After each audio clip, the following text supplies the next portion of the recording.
Phone की battery check करना कितना आसान होता है ना। हाँ, बहुत आसान। मतलब एक क्लिक की बात है। बिल्कुल। सेटिंग्स में गए और पूरा का पूरा डैशबोर्ड सामने आ गया। एकदम सटीक आंकड़ा मिल जाता है कि स्क्रीन ने 35% बैटरी ली है। और उस सोशल मीडिया ऐप ने 20% खर्च की। है ना। और बाकी बैटरी बैकग्राउंड ऐप्स में चली गई। सब कुछ शीशे की तरह साफ होता है, कोई भ्रम नहीं, कोई सवाल नहीं। और मजे की बात यह है कि उस डेटा को देख कर ना हम तुरंत समझ जाते हैं कि बैटरी बचाने के लिए क्या करना है। एकदम सही। हमें पता होता है कि कौन सा ऐप अनइंस्टॉल करना है या किसकी नोटिफिकेशन बंद करनी है। हाँ, क्योंकि डेटा एकदम निष्पक्ष होता है, वो झूठ नहीं बोलता। लेकिन यार, जब बात हमारे दिन की होती है ना, हमारे 24 घंटों की होती है, तो कहानी बिल्कुल पलट जाती है। बहुत बुरी तरह पलटती है। मतलब रात को जब हम पूरी तरह से थक कर बिस्तर पर गिरते हैं, आंखें जल रही होती हैं और दिमाग सुन्न पड़ चुका होता है, तब हमारे पास समय का ऐसा कोई डैशबोर्ड नहीं होता। बिल्कुल नहीं होता।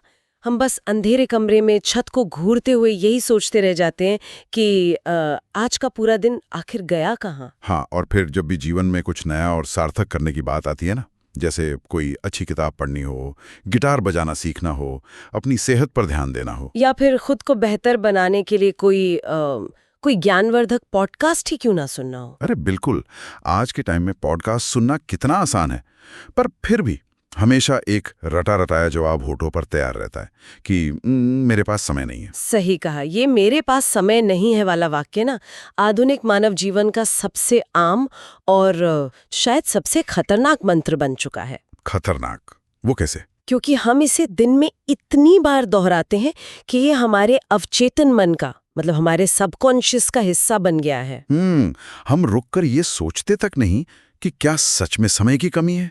बिल्कुल, या फिर ये महज एक बहुत बड़ा भ्रम है। और आज की इस गहन चर्चा में हमारे सामने जो स्रोत सामग्री है ना, वो इसे भ्रम की परतों को बहुत ही निर्ममता से उधेड़ती है। तो आज का हमारा मिशन यही है कि हम इस स्रोत सामग्री के जरिए समझें कि क्या समय नहीं है कि रट एक असली समस्या है या बस एक बहाना। एकदम। ये लेख एक बहुत ही चुभने वाला सवाल पूछता है कि क्या हम सच में इतने व्यस्त हैं या हमने सिर्फ व्यस्त दिखने का एक मुखौटा पहन लिया है। ये सवाल इसलिए भी चुभता है क्योंकि अगर हम आज के किसी भी दफ्तर का माहौल देखें या किसी कैफे में बैठे लोगों को देखें या सड़क पर चलते इंसानों पर ही गौर कर लें, हर कोई किसी न किसी अदृश्य दौड़ में भागता हुआ नजर आता है यार। हर इंसान के हाथ में मोबाइल है, माथे पर चिंता की गहरी लकीरें हैं और कैलेंडर्स मीटिंग से इस कदर भरे पड़े हैं कि सांस लेने की भी फुर्सत नहीं दिखती। बाहर से देखने पर तो ये लगता है कि मानव जाति इतिहास के सबसे व्यस्त दौर से गुजर रही है। बाहर से तस्वीर वैसे ही दिखती है, लेकिन यहाँ जो बात सबसे दिलचस्प है वो ये है कि लेख हमें इस तस्वीर को थोड़ा करीब से देखने को कहता है। मतलब एक माइक्रोस्कोप के नीचे रखकर देखने की बात हो रही है। बिल्कुल। जब हम इस तथाकथित व्यस्तता को ना छोटे छोटे हिस्सों में तोड़ते हैं तो एक बहुत ही अजीब विरोधाभास सामने आता है। वो क्या? असल में हमारा दिमाग कुछ भी करते रहने को सार्थक काम करने के साथ मिला देता है। मतलब हम खुद को धोखा दे रहे हैं। हाँ, पूरा दिन जिन कामों में निकल रहा है उनमें से ज्यादातर काम ऐसे हैं जिनका हमारे किसी भी दीर्घकालिक लक्ष्य से कोई लेना देना ही नहीं है। मतलब ऐसे काम जो बस हमें व्यस्त महसूस कराते हैं लेकिन असल में कोई वैल्यू ऐड नहीं करते। एकदम सही। हम इसे शैलो वर्क या सतही काम कह सकते हैं। अच्छा। लेख स्पष्ट करता है कि हमारा दिन अनगिनत ऐसी गतिविधियों में बढ़ चुका है जो न तो हमें मानसिक शांति देती हैं और न हमारे करियर को आगे बढ़ाती हैं, और ना ही हमारे रिश्तों को गहरा करती है। ये बस एक तरह का भटकाव है ना। हाँ, जैसे अनगिनत घंटों तक बिना किसी वजह के सोशल मीडिया पर रील स्क्रॉल करना। उफ, वो तो सबसे बड़ी बीमारी है। दिमाग कुछ ढूंढ नहीं रहा होता, बस अंगूठा मशीन की तरह चल रहा होता है। बिल्कुल। या फिर हर 10 मिनट में बिना किसी नोटिफिकेशन के भी फोन की स्क्रीन को ऑन करके चेक करना। अरे ये तो मैं भी करता हूँ यार, बिना वजह बस स्क्रीन टैप कर दी। और इसके पीछे की साइंस ये है कि हमारा दिमाग हमेशा सबसे आसान रास्ता चुनता है। कोई जटिल काम करने में ऊर्जा लगती है ना। हाँ, कुछ नया सीखने या पॉडकास्ट में ध्यान लगाने में तो एफर्ट लगता है। बिल्कुल। लेकिन सोशल मीडिया स्क्रॉल करने में डोपामीन का एक बहुत ही सस्ता और तुरंत मिलने वाला डोज मिल जाता है। दिमाग को लगता है कि उसे कुछ नया मिल रहा है, वो कुछ कर रहा है। पर असल में वो सिर्फ समय जला रहा होता है। इसके अलावा बिना किसी खास उद्देश्य के ओटीटी प्लेटफॉर्म्स पर लगातार कंटेंट देखते रहना, बिंज वॉचिंग जिसे कहते हैं। या फिर घंटों तक ये सोचने में निकाल देना कि क्या काम किया जाए। प्रोक्रेस्टिनेशन, निर्णय टालने की आदत। बिल्कुल, ये सबसे ज्यादा समय खाती है। ये सब सुनकर मेरे दिमाग में एक बहुत ही स्पष्ट तस्वीर बन रही है। ऐसा लगता है जैसे हमारा समय ना एक रिश्ती हुई बाल्टी की तरह हो गया है। रिश्ती हुई बाल्टी? दिलचस्प है। हाँ, फर्ज कीजिए कि हम एक नल के नीचे खड़े हैं और हमारे हाथ में एक बाल्टी है। नल से पानी गिर रहा है जो हमारा समय है। ठीक है। हमें लगता है कि हम बाल्टी का सारा पानी किसी बहुत जरूरी काम के लिए जमा कर रहे हैं। बाल्टी का वजन भी महसूस हो रहा है, जिससे हमें लगता है कि हम बहुत मेहनत कर रहे हैं। लेकिन असल में बाल्टी के पैंधे में छेद है। बिल्कुल। सोशल मीडिया, बिना सोचे समझे की गई चैटिंग और फालतू के भटकावों के छोटे छोटे छेद हैं। और पानी चुपचाप उन छेदों से बहकर सूखी रेत में समाता जा रहा है। एकदम सही। और हमें इसका एहसास तक नहीं होता। हमें लगता है हम बहुत व्यस्त हैं क्योंकि हम बाल्टी उठाए खड़े हैं, लेकिन अंत में हमारे हाथ कुछ नहीं लगता। ये रिश्ती हुई बाल्टी की एनोलॉजी ना इस पूरी समस्या को बहुत सटीकता से समझाती है। सबसे खतरनाक बात उन छेदों का आकार है। बहुत छोटे होते हैं। हाँ, वे इतने छोटे होते हैं कि हमें लगता ही नहीं कि कुछ नुकसान हो रहा है। अगर कोई हमसे एक साथ हमारे दिन के 3 घंटे मांग ले तो हम तुरंत मना कर देंगे। बिल्कुल कहेंगे भाई टाइम नहीं है। लेकिन 10-10 मिनट करके दिन में 20 बार फोन चेक करने में हमारे 3 घंटे कब उड़ जाते हैं इसका हमें कोई अंदाजा नहीं होता। ये समय की कमी नहीं है, ये दिशा और ध्यान की कमी है। एकदम सही बात। ठीक है, चलिए इसे विस्तार से समझते हैं। यहाँ मुझे एक सवाल उठाना है। हाँ, पूछिए। मैं इस बात से पूरी तरह सहमत हूं कि हम फोनों और इंटरनेट पर बहुत समय बर्बाद करते हैं, लेकिन क्या हर बार समय नहीं है कहना सिर्फ हमारा आलस्य या भटकाव ही होता है? आप क्या सोच रहे हैं? मतलब आज की आधुनिक जीवन शैली सच में बहुत थकाने वाली है यार। घंटों तक ट्रैफिक में फंसना, काम का भारी दबाव और फिर घर की जिम्मेदारियां। वो तो है। तो क्या ऐसा नहीं हो सकता कि मानसिक और शारीरिक रूप से हम इतने थक चुके हों कि समय नहीं है कहना हमारे लिए दुनिया की उम्मीदों से बचने का एक तरह का सुरक्षित रास्ता बन गया हो? अगर हम इसे व्यापक संदर्भ में देखें तो यही तो असल बचाव तंत्र है। शारीरिक और मानसिक थकान पूरी तरह से एक वास्तविक समस्या है, मैं मानती हूँ। लेकिन ये लेख जिस बिंदु पर प्रहार कर रहा है वो उस थकान की आड़ में पनपने वाला हमारा मनोवैज्ञानिक बचाव तंत्र है। Psychological defence mechanism. हाँ, जब हम कहते हैं कि समय नहीं है तो असल में हम अपनी ऊर्जा की कमी या अपनी प्राथमिकताओं के उलझे होने की बात को एक बहुत ही सुविधाजनक बहाने से ढक रहे होते हैं। अच्छा, इसका मतलब है कि हम अपनी थकान या अपनी अनिच्छा को समय की कमी का मुखौटा पहना देते हैं। बिल्कुल। ताकि कोई हमसे और सवाल ना पूछे। एकदम। और क्या हम खुद से भी सवाल पूछने से बच जाते हैं समय नहीं है कहना दरअसल बहुत आसान है।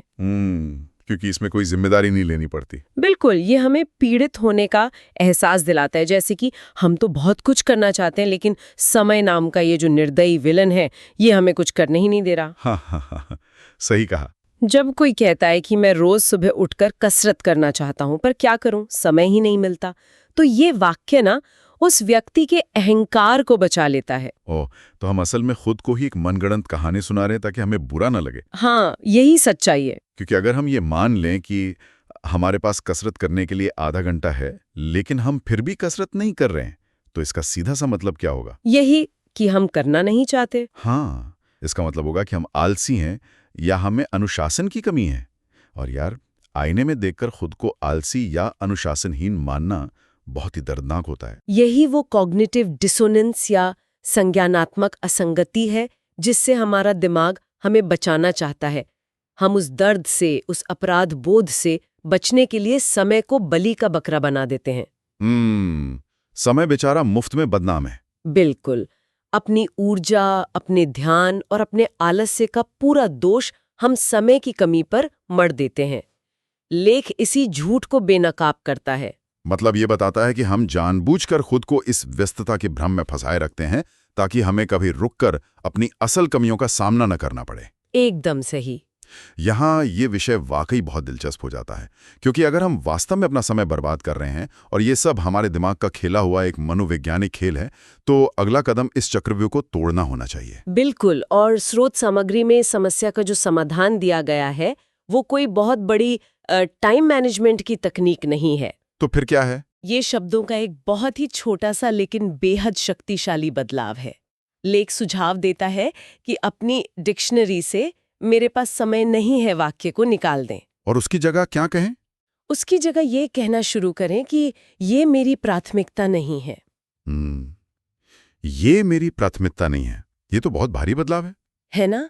और ये सिर्फ शब्दों का हेरफेर भर नहीं है, ये सोचने के तरीके में एक बहुत बड़ा शिफ्ट है। हाँ, समझ रहा हूँ। जब हम प्राथमिकता शब्द का इस्तेमाल करते हैं तो हम हालात के शिकार होने की जगह फैसले लेने वाले व्यक्ति बन जाते हैं। बिल्कुल, जरा सोचिए इस वाक्य के प्रभाव के बारे में। अगर कोई कहे कि किताब पढ़ना मेरी प्राथमिकता नहीं है, या अपने स्वास्थ्य के लिए व्यायाम करना मेरी प्राथमिकता नहीं है। सुनने में बहुत अजीब लगता है ना? बहुत चुभने वाले और कड़वे लगते हैं वाक्य यार। ये हमें भीतर तक झकझोर देते हैं। हाँ, क्योंकि सारा का सारा दोष समय के कंधों से हटकर सीधा हमारी अपनी नीयत पर आ गिरता है, हमारी अपनी पसंद और हमारे चरित्र पर आ जाता है। ये एक ऐसा कड़वा सच है जो हमें खुद से छुपने की कोई जगह नहीं देता। और यही इस समाधान की सबसे बड़ी ताकत है। जब तक हम समय को दोष देते रहेंगे, हम कुछ नहीं बदल पाएंगे, क्योंकि समय हमारे नियंत्रण में नहीं है। सही बात है, समय तो अपनी चाल चली गई। लेकिन प्राथमिकताएं पूरी तरह से हमारे नियंत्रण में होती हैं। जैसे ही हम कहते हैं कि ये मेरी प्राथमिकता नहीं है, तो दिमाग तुरंत अलर्ट हो जाता है। वो सवाल करने लगता है। हाँ, वो पूछता है कि अगर मेरी सेहत मेरी प्राथमिकता नहीं है, तो फिर मेरी प्राथमिकता क्या है?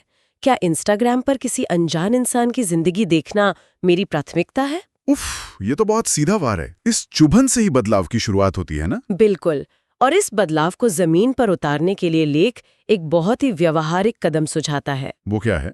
ईमानदारी से आत्मनिरीक्षण करना। हाँ, लेख कहता है कि दिन में कम से कम 15 मिनट शांति से बैठकर ये सोचना चाहिए कि हमारे दिन का कौन सा समय वास्तव में बेकार गया।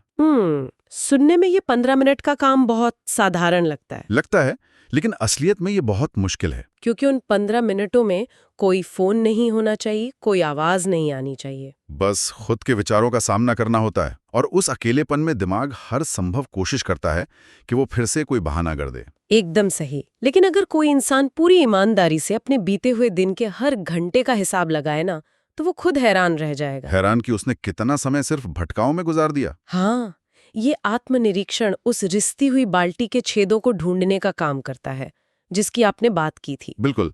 तो मानसिकता में इस कड़वे लेकिन जरूरी बदलाव के बाद अब बात आती है भौतिक और व्यावहारिक कदमों की। हमने छेदों को ढूंढ लिया, लेकिन उन्हें बंद कैसे करें? इसके लिए लेख एक बहुत ही प्रासंगिक और जरूरी कदम की बात करता है, जिसे डिजिटल डिटॉक्स कहते हैं। डिजिटल डिटॉक्स मतलब हर दिन कम से कम 1 घंटा बिना किसी स्क्रीन के बिताना। हाँ, और स्रोत इसे सिर्फ एक मामूली सुझाव नहीं मानता, बल्कि इसे क्रांति की शुरुआत का नाम देता है। क्रांति की शुरुआत? इतना बड़ा शब्द? इसे क्रांति इसलिए कहा गया है क्योंकि आज के दौर में ना स्क्रीन हमारी सबसे बड़ी समय भक्षक बन चुकी है। ये तो सच है। हमारी पूरी जिंदगी, काम, मनोरंजन, सामाजिक रिश्ते, सब कुछ इन चमकती हुई स्क्रीन्स के पीछे सिमट गया है। तो जब कोई व्यक्ति जानबूझकर 1 घंटे के लिए स्क्रीन से दूर रहता है, तो वो एक तरह से उस डोपामिन की लत को तोड़ रहा होता है। बिल्कुल। ये 1 घंटा शुरू में बहुत बेचैनी भरा लग सकता है। दिमाग बार बार हाथ को जेब की तरफ ले जाता है फोन निकालने के लिए। हाँ, ये तो हर किसी ने महसूस किया होगा यार। जब कभी इंटरनेट बंद हो जाए या फोन की बैटरी खत्म हो जाए, तो बिना फोन के 15 मिनट भी ऐसे लगते हैं जैसे सदियां बीत गई हों। लगता है ना कि समय रुक सा गया है। हाँ, समय एकदम से धीमा लगने लगता है। यही तो वो असल समय है। स्क्रीन हमारे दिमाग को इतनी तेजी से जानकारी देती है कि हमें समय के गुजरने का एहसास ही नहीं होता। सही कह रही हैं। जब स्क्रीन हटती है तब हमें समझ आता है कि 1 घंटे में वास्तव में कितना समय होता है। 1 घंटे में इंसान कितनी दूर तक पैदल चल सकता है, कितने पन्ने पढ़ सकता है, या कोई अच्छा पॉडकास्ट सुनते हुए कितनी गहरी सोच में जा सकता है। बिल्कुल। ये डिटॉक्स हमारे दिमाग की उस घड़ी को रीसेट कर देता है जो डिजिटल दुनिया ने खराब कर दी है। और इसी विचार के साथ हम उस अंतिम और सबसे बड़े सत्य की ओर बढ़ते हैं जिस पर लेख बहुत ज्यादा जोर देता है। 24 घंटे वाला नियम। हाँ, कि हम सभी के पास दिन में केवल 24 घंटे ही हैं। ये प्रकृति का सबसे समान, सबसे क्रूर और सबसे निष्पक्ष नियम है। इसमें कोई भेदभाव नहीं है। हाँ। अमीर हो या गरीब हो, सफल हो या असफल, हर किसी के खाते में रोज सिर्फ 24 घंटे ही आते हैं। इस बात को कोई झुठला नहीं सकता। लेख में इस बिंदु को साबित करने के लिए ना बुद्ध, निकोला टेस्ला और डॉक्टर एपीजे अब्दुल कलाम साहब जैसे महान लोगों का उदाहरण दिया गया है। इन सभी ने अपने अपने क्षेत्रों में दुनिया को बदल कर रख दिया। हाँ, उन्होंने इतने बड़े काम किए जो आम इंसान कई जन्मों में भी नहीं कर पाता। लेकिन क्या उनके दिन में 25 घंटे होते थे? बिल्कुल नहीं, और ना ही उनके पास कोई ऐसा जादुई उपकरण था जो समय को धीमा कर सके। सही बात है। बुद्ध ने अपना पूरा दर्शन दुनिया को दिया, टेस्ला ने इलेक्ट्रिसिटी का भविष्य तय किया, उनके पास भी वही 24 घंटे थे। तो फिर फर्क कहाँ था? फर्क उनकी प्राथमिकताओं में था। फर्क इस बात में था कि उन्होंने उन चीजों को निर्ममता से अपने जीवन से बाहर कर दिया जो उनके लक्ष्य के लिए जरूरी नहीं थी। जैसे टेस्ला के बारे में कहा जाता है कि वे अपने काम में इतने लीन रहते थे कि उन्हें आसपास की दुनिया का कोई होश ही नहीं रहता था। बिल्कुल, उन्होंने समय को कभी ढूंढने की कोशिश नहीं की। उन्होंने अपने फोकस को इतना पैना कर लिया कि समय खुद ब खुद उनके काम आने लगा। तो इससे ये पूरी तरह स्पष्ट हो जाता है कि असली मुद्दा समय की उपलब्धता का है ही नहीं। असली मुद्दा है हमारी जागरूकता और हमारी ईमानदारी का। एकदम सही पकड़े आप। तो इस सब का असल में क्या मतलब है? इसका सीधा सा मतलब यह है कि महान लोगों का उदाहरण ये साबित करता है कि समय कोई ऐसी चीज नहीं है जिसे हम कहीं से पा सकते हैं या जिसे किसी दुकान से खरीदा जा सकता है। हाँ, समय वो चीज है जिसे हमें साधना पड़ता है। जैसे किसी जंगली नदी के बहाव को बांध बनाकर दिशा दी जाती है ना, वैसे ही अपनी ऊर्जा को दिशा देनी पड़ती है। बहुत बढ़िया एनालॉजी है ये। अगर हम उस बहाव को यूं ही छोड़ देंगे तो वो बहकर समुद्र में मिल जाएगा और किसी काम नहीं आएगा। और इससे एक महत्वपूर्ण सवाल खड़ा होता है, क्या इंसान सच में खुद से सच बोलने के लिए तैयार है? ये एक मुश्किल सवाल है, क्योंकि इस पूरी समस्या का समाधान किसी टाइम मैनेजमेंट ऐप या किसी नए गैजेट में नहीं है। तो समाधान कहाँ है? समाधान एक आईने में है। जब तक कोई खुद से ये सच नहीं बोलेगा कि वो अपना समय कहाँ और क्यों बर्बाद कर रहा है, तब तक उस जंगली नदी को बांधा नहीं जा सकेगा। बिल्कुल सही कहा। वो समय जो अब तक हमारे हाथों से पानी की तरह फिसल रहा था ना, वो यूं ही फिसलता रहेगा और हम उम्र भर समय नहीं है का जाप करते रहेंगे। ये बहुत ही गहरी और विचारणीय बात है यार। अगर हम आज की इस पूरी चर्चा का सार निकालें तो वो ये है कि समय की कमी एक बहुत बड़ा भ्रम है। एक ऐसा भ्रम जिसे हमने खुद पाला है। हाँ, अपनी सुविधाओं, अपने आलस्य और अपने भटकावों, खासकर इस नई डिजिटल दुनिया के भटकावों को छुपाने के लिए बड़े जतन से पाला है। हम पीड़ित नहीं हैं, हम असल में खुद ही इस चक्रव्यूह के रचयिता हैं। एकदम सही। ईमानदारी से अपना आत्मनिरीक्षण करना और अपनी प्राथमिकताओं को सही जगह पर रखना ही इस बीमारी का एकमात्र इलाज है। समय नहीं है कि जगह ये मेरी प्राथमिकता नहीं है, कहना वो चाबी है जो हमें इस भ्रम के पिंजरे से बाहर निकाल सकती है। और एक बार जब हम ये चाबी घुमाते हैं ना, तो हम अपनी जिंदगी का स्टीयरिंग व्हील वापस अपने हाथों में ले लेते हैं। हाँ, हम ये स्वीकार कर लेते हैं कि हमारी जिंदगी का हर पल हमारी अपनी पसंद का नतीजा है। बिल्कुल, हम हालात के गुलाम होने के बजाय अपनी जिंदगी के ड्राइवर खुद बन जाते हैं। एकदम। तो इस गहन चर्चा को समेटने से पहले एक अंतिम और थोड़ा उत्तेजक विचार छोड़ना बहुत जरूरी लगता है। वो विचार क्या है? एक ऐसा विचार जो शायद स्रोत में सीधे तौर पर नहीं लिखा है, लेकिन इस पूरी चर्चा से प्राकृतिक रूप से उभर कर सामने आता है और सोचने पर मजबूर कर देता है। बताइए। चूंकि हमने ये स्थापित कर लिया है कि समय नहीं है कहना असल में हमारा एक बचाव तंत्र है, एक साइकोलॉजिकल शील्ड है। हाँ। तो क्या ये संभव है कि आज के इस आधुनिक युग में हमेशा व्यस्त दिखना एक तरह का स्टेटस सिंबल बन गया है? अरे हाँ, ये तो बहुत ही दिलचस्प पॉइंट है। मतलब हम समाज में, अपने दफ्तर में, अपने दोस्तों के बीच ना हमेशा व्यस्त दिखना चाहते हैं, क्योंकि इससे हमें लगता है कि हम महत्वपूर्ण हैं। ऐसा लगता है कि जिसकी जितनी लंबी टू डू लिस्ट है वो उतना ही सफल इंसान। बिल्कुल। जरा सोचिए, अगर अचानक किसी दिन ऐसा चमत्कार हो जाए कि हमारे पास बहुत सारा खाली समय आ जाए, हमारी सारी टू डू लिस्ट खत्म हो जाए, फोन बजना बंद हो जाए, तो क्या होगा? तो क्या हम उस खाली समय का शांति से सामना कर पाएंगे? क्या हम खुद के साथ अकेले बैठ पाएंगे? मुझे तो लगता है ज्यादातर लोग घबरा जाएंगे। वही तो। या फिर हम खुद को महत्वहीन और खाली महसूस करने के उस भयानक डर से घबराकर तुरंत फिर से कोई नया भटकाव, कोई नई स्क्रीन ढूंढ लेंगे, ताकि हम दुनिया को और खुद को फिर से दिखा सकें कि देखो मैं कितना व्यस्त हूँ। हाँ, क्या हम सच में समय चाहते हैं या हम बस व्यस्त होने के इस नशे के आदी हो चुके हैं? ये मनोविज्ञान का एक बहुत ही गहरा पहलू है, व्यस्तता को अपनी अहमियत से जोड़ लेना। बिल्कुल। तो अगली बार जब फोन की बैटरी का डैशबोर्ड चेक करें ना, तो एक पल रुककर अपनी समय की बैटरी के बारे में भी जरूर सोचें कि क्या वो सही जगह खर्च हो रही है या बस यूं ही रीस रही है। शायद ये सोचने का समय आ गया है